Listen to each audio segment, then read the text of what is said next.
Assalamualaikum warahmatullahi wabarakatuh. Apa kabar sedulur semua dimanapun berada? Semoga selalu dalam kebahagiaan dan selalu dalam lindungan Tuhan Yang Maha Esa.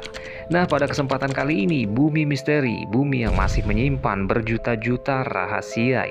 Bumi Misteri kali ini akan menyajikan sosok hantu yang berasal dari tragedi Bintaro 1. Bahkan ada juga yang bilang kalau karena sosok inilah maka tragedi itu bisa terjadi. Sosok ini adalah setan budek, lur.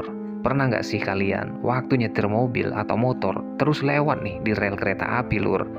Ada kerasa kayak was-was gitulah karena takut diganggu setan budek. Katanya nih, ya setan budek ini sering dituduh sebagai biang keladi yang menyebabkan kecelakaan-kecelakaan di rel kereta api kayak mobil atau motor yang ditabrak oleh kereta api nih, lur. Konon katanya menurut warga yang menjadi saksi di beberapa kecelakaan-kecelakaan di rel kereta api ini, mereka ini sudah memperingati bahwa akan ada kereta api yang datang dari jarak dekat.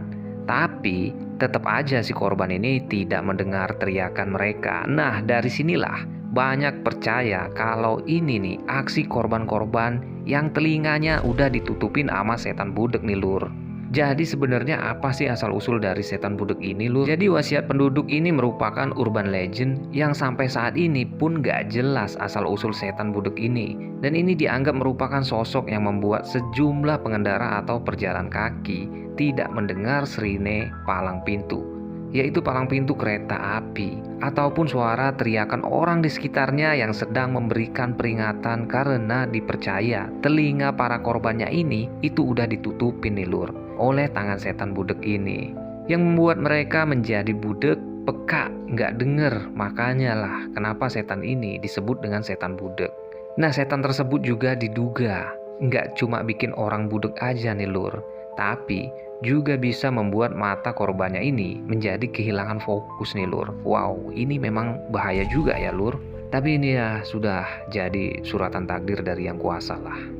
Nah, di lain itu, setan budek ini juga punya nama lain, lur. Setan keder atau setan tuli. Walaupun memang namanya ini nggak seserem hantu-hantu yang kita kenal di Indonesia ini, seperti pocong, hantu kepala buntung, atau hantu muka rata, kuntilanak, dan segala macam lah yang menyeramkan. Nah, tapi setan budek ini jangan diremehin, lur. Setan budek ini nggak nakutin dari sosok dia aja, tapi malah merupakan sosok yang suka mengganggu, terus menghilangkan konsentrasi pengendara atau pejalan kaki, sehingga orang yang tidak hati-hati atau terlena bisa diseretnya ke kecelakaan. Jadi nggak cuma ditakutin dari sosoknya aja nih, lur. Dan juga setan ini nggak nunggu malam hari, lur. Siang malam dia bisa muncul. Juga tidak memandang siapa korbannya, mau cewek, mau cowok, mau muda, mau orang tua. Ini bisa menjadi korban dari setan budek ini, lur. Setan budek ini akan mengganggu calon korbannya. Sebagai masyarakat percaya bahwa sosok dari sisi apa setan budek ini berasal dari para korban tragedi Bintaro 1 yang tidak tenang sehingga arwahnya bergentayangan mengganggu manusia. Tapi memang walaupun asal-usul dari setan budek ini masih belum jelas nih, ada juga beberapa penjelasan lainnya soal asal-usul dari setan budek ini. Sosok ini yang paling dikenal keberadaannya adalah di Palang Jaga Lintasan atau PJL di salah satu daerah di Tangerang dan Yogyakarta. Di Semarang, menurut mereka sosok ini tidak lain dan tidak bukan merupakan perwujudan korim yang jahat yang sudah ada sejak zaman dahulu, bahkan ya katanya lebih jauh dari masa penjajahan Belanda. Sebenarnya gimana sih sosok dari setan budek ini? Saya akan bakal jelasin sekarang ya. Oke, lanjut aja, langsung kita masuk ke setan budek. Menurut penglihatan yang sudah pernah ditangkap oleh beberapa orang yang mengaku pernah melihat si setan budek ini, mereka mengatakan bahwa sosok ini merupakan perwujudan pria dengan rupa yang hampir seperti seseorang yang sering berjalan compang-camping di area perlintasan jalur kereta api. Nah, sosok ini bukan sosok khas di satu daerah aja loh, tapi banyak tersebar di daerah PJL. Dan menurut mereka, salah satu energi negatif yang paling besar ditemukan di salah satu daerah, yaitu di daerah Tangerang. mengingat sering sekali terjadinya tragedi tragis dan demografisnya yang dekat dengan perkuburan. Bahkan ya kalau di Yogyakarta nih, sosok ini kembali dikaryakan oleh manusia sesat untuk dijadikan jagal pencarian tumbal untuk kepentingan pesugihannya. Makanya nggak heran jika di daerah itu ada masanya sering menimbulkan peristiwa tragis nih lur, yang entah tercatat atau tidak tercatat di media massa. Bisa dipastikan ketika sosok ini mulai beraksi, maka maut kematian sudah dipastikan tidak bisa dihindarkan. Saksi mata yang mengaku dia ini hendak menolong seseorang korban yang entah kenapa berjalan sendiri ke arah rel sambil menunggu kereta api datang. Wah, ini memang sangat ngeri lur. Jika berjalan memang harus tetap fokus kepada diri kita sendiri lur. Jangan sampai tergoda setan dan iblis maupun hantu bla bla bla yang bisa mengganggu kefokusan kita kepada Yang Maha Kuasa. Orang yang berdiri di samping rel itu nggak cuma sendiri, dipanggil kawan-kawannya sampai bertiga. Udah ditarik si korban ini karena dipanggil-panggil nggak noleh juga. Teman-temannya ini menarik lah, tapi yang ditarik mereka ini sungguh sangat berat sekali. Seperti ngangkat ekskavator lah, jadi nggak tertarik nih. Hal ini disebabkan karena si setan budek ini mulai beraksi, sigap menyergap incarannya ini dengan cara melilitkan tangannya di kepala. Dan kemudian dengan sedikit bantuan orang pintar, salah satu patung yang ada di dekat rel kereta api, supaya setan itu di situ aja, nggak usah berkeliaran lagi nih lur. Dan juga supaya tidak mengincar mangsa atau mencari korban-korban yang lain. Inilah pada awalnya inisiatif dari orang pintar tersebut. Dan ini berhasil karena sesaat setelah dipasang sesajen, nah di situ lur udah jarang lagi nih terjadi kecelakaan. Tapi mengingat setan tersebut, ternyata energi setan budek ini lumayan besar. Karena memang sempat disalahgunakan. Jadi sosok itu balik berkeliaran lagi nih. Hingga akhirnya salah satu jalur lintas ini pun terpaksa tidak dioperasikan lagi untuk menghindari kecelakaan. Terus juga ya, setan budek ini kadang bisa pula baca pikiran orang. Orang-orang yang pikirannya lagi dirundung masalah, lagi berduka, galau, patah hati, putus cinta, atau banyak pikiran hingga terbesit di diri mereka ini mau bunuh diri lur. Setan ini dapat merasuki pikiran mereka dan mereka akan segera mendekati kereta api yang akan melintas dengan kecepatan tinggi nih lur. Karena hal ini disampaikan oleh seorang mengaku kejadian ini terjadi oleh salah satu sahabatnya. Kebetulan pula sahabatnya pada saat itu lagi dalam keadaan tertekan nih. Pikirannya lagi kacau banget. Nah, gak sengaja sahabatnya ini duduk di dekat pinggir rel kereta api. Memang kebetulan rel kereta api itu deket pula sama rumahnya. Karena sahabatnya ini menganggap kalau duduk di rel kereta api itu akan membuat suasana lebih nyaman, lebih sejuk. Itu pikiran dia. Sehingga dia itu bisa sedikit menenangkan pikirannya. Untungnya pada saat itu, dia lagi duduk di pinggir rel kereta api nih. Ini si saksi mata nih lewat. Pas pula di rel itu ada kereta api yang datang dengan kecepatan tinggi. Berjalan kencang mengarah ke sahabatnya ini. Dan sahabatnya ini meneriaki, tapi dia nggak dengar teriakan dari sahabatnya ini. Beruntungnya si kawan ini sempat menarik si sahabatnya ini, sehingga kereta api yang sedang melaju kencang itu tidak menyambar sahabatnya. Nah, setelah kereta api itu lewat, si kawan ini ditenanginlah sama kawannya ini. Dan dia mengaku dia tidak melihat apa-apa dan dia tidak mendengar suara kereta ada yang datang. Bahkan suara klakson itu sama sekali dia tidak mendengarnya. Dan ada beberapa orang pinter yang berhasil mendatangkan sosok setan budek ini. Dan ketika ditanyakan kenapa alasan mereka tega melakukan hal-hal tersebut, dengan sederhananya si setan budek ini menjawab, "Kami akan mencelakai siapapun orang yang memang sudah tidak lagi mengingat siapa penciptanya. Karena sejujurnya di sini kami butuh teman." Nah, gitu lur katanya. Selain itu, masih ada juga beberapa kesaksian-kesaksian orang-orang yang mengaku pernah diganggu oleh si setan budek ini. Dua kesaksian pertama nih lur, berasal dari seorang wanita indigo. Ia membagikan pengalaman horornya tentang setan budek ini. Nama kesaksian kedua ini ialah Mbak Naya. Nah, jadi ceritanya Mbak Naya nih.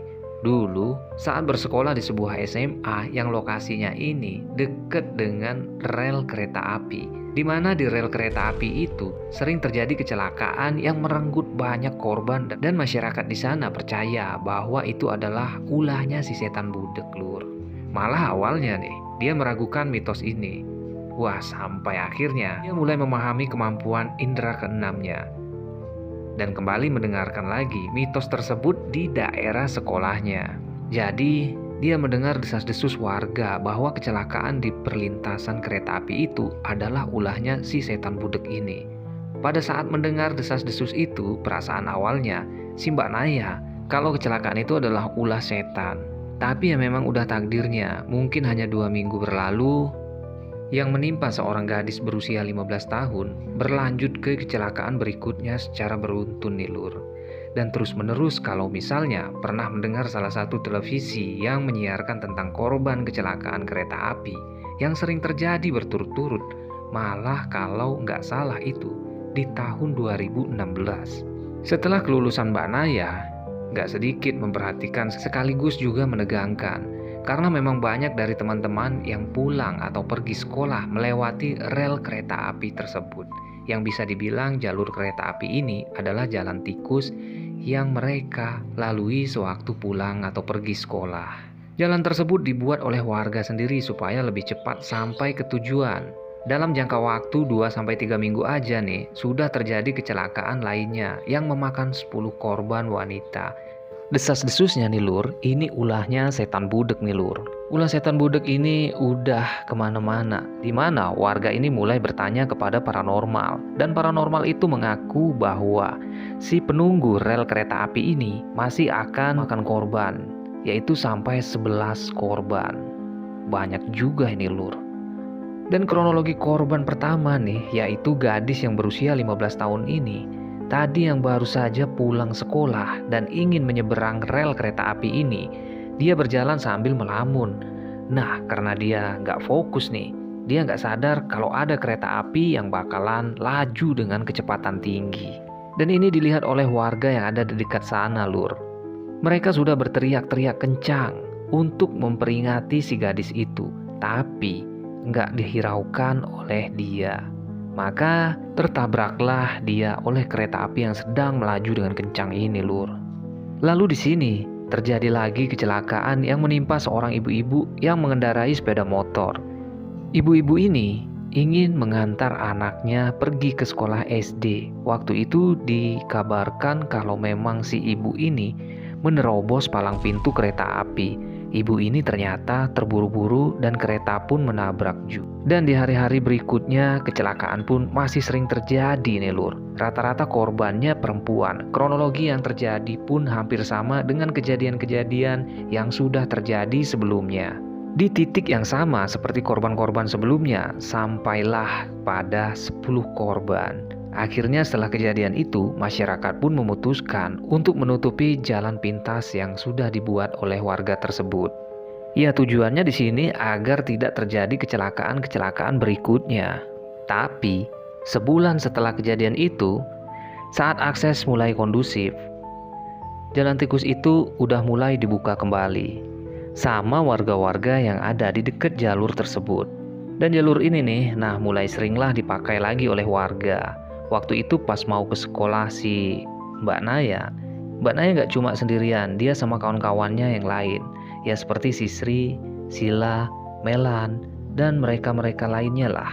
Terus mereka pun balik ke sekolah untuk meminta surat SKL atau surat keterangan lulus. Waktu mereka ke sana, SKL mereka pun langsung diberikan pihak sekolah. Dan mereka pun disuruh untuk memfotokopi secukupnya atau beberapa banyak yang diperlukan oleh si Mbak Naya dan kawan-kawannya. SKL itu untuk sekaligus dilegalisir supaya nanti mereka nggak bolak-balik nih ke sekolah lagi. Ternyata pas mereka ingin memotokopi nih tentang SKL mereka, ternyata fotokopinya rusak dan mereka harus motokopi ini di luar sekolahnya yang jaraknya juga tidak terlalu jauh lah dari sekolah ini. Nah, tapi letak fotokopi itu berada di belakang sekolah mereka, yang artinya mereka berempat ini harus menyeberangi rel kereta api. Di mana rel kereta api ini yang sudah banyak memakan korban dan juga dikabarkan masih haus akan memakan korban. Tanpa pikir panjang, Sisil si kawannya si Mbak Naya ini tadi mengajak si Naya naik ke motornya untuk pergi ke tempat fotokopi yang berada di belakang sekolah. Temennya ini nitip aja ke si Mbak Naya. Lalu berangkatlah si Naya ini sama si Sisil dengan menggunakan sepeda motor. Pas baru beberapa meter keluar dari sekolah nih, si Sisil tiba-tiba mengurangi kecepatan dan berkata kepada si Naya, "Lu pernah denger nggak cerita soal kereta api itu?" "Aku denger." "Ngapa tahu cari tempat fotokopi lain aja?" Lalu di sini merasa deg-degan nih, was-was. "Udahlah, kesana aja, bismillah aja," kata si Naya ini. Lalu mereka pun bacalah bismillah. Dan mereka pun fokuslah untuk tetap melanjutkan perjalanan ke fotokopi. Terus sekitar jarak 200 meter sebelum rel kereta api, tiba-tiba si Naya ini merasakan telinganya itu sakit sekali. Gara-gara karena dia mendengarkan suara labuhan alat musik tradisional yang sumber suaranya berasal dari rel tersebut. Nah, lalu bingunglah, hampir nggak fokus juga nih. Suasana religi berisik kali gitu. Waktu itu padahal sekitar jam 2 siang tuh lur. Yang tentunya ini berasal dari alam lain, bukan dari alam manusia seperti biasanya. Dan suara ritual ini seperti suara seseorang sedang pesta. Dan di sini Naya melihat dengan sangat jelas melalui mata batinnya ada beberapa wanita yang sedang merintih kesakitan dan memohon pertolongan. Bahkan yang dia lihat di antaranya ada yang diseret semacam diikat gitulah lehernya. Yang lainnya terbelenggu seperti budak, atau dengan kata lain mereka ini dijadikan pekerja yang dipaksa di alam jin. Mereka para makhluk astral ini dengan kejamnya menjadikan segelintir korbannya ini sebagai tumbal untuk dijadikan budak mereka yang dipaksa untuk melayani mereka dan semacam-macam lainnya lah. Terlihat jelas oleh si Naya, para korban yang meninggal ini di sana sudah pasti kan tentunya balik ke Sang Pencipta. Nah, tapi mbaknya ini beranggapan kalau setiap manusia ini memiliki kembaran dan mereka inilah yang dijadikan korban sebagai budak untuk melayani jin-jin yang sangat jahat. Kembali lagi ke kalian semua ya lur, mau percaya ya mau enggak, itu hak dari kalian semua. Jadi itu tadi sedikit kisah soal setan budek. Nah, gimana menurut kalian? Apakah kalian orang yang percaya soal mitos ini ataukah kalian orang yang tidak percaya soal mitos ini? Bisa komen di bawah nih, dulur semua. Mungkin ada beberapa pengalaman-pengalaman lain yang sudah pernah sedulur semua mengalami kejadian-kejadian seputar setan budek. Coba boleh di komen di bawah ya tentang setan budek. Jadi dari kisah ini semoga kita bisa mengambil pembelajaran. Jadi jangan pernah sekali-kali kita menerobos palang pintu kereta api yang sudah ditutup. Dan tunggulah aba-aba dari sang penjaga palang kereta api. Jika boleh menyeberang, barulah kita menyeberang. Dan semoga kejadian ini dapat kita jadikan pelajaran yang sangat berharga. Untuk sedulur semua, saya ucapkan terima kasih banyak sudah mendengarkan video ini. Dan sampai berjumpa kembali di video selanjutnya. Tentunya di channel YouTube Bumi Misteri. Bumi yang masih menyimpan berjuta-juta rahasia.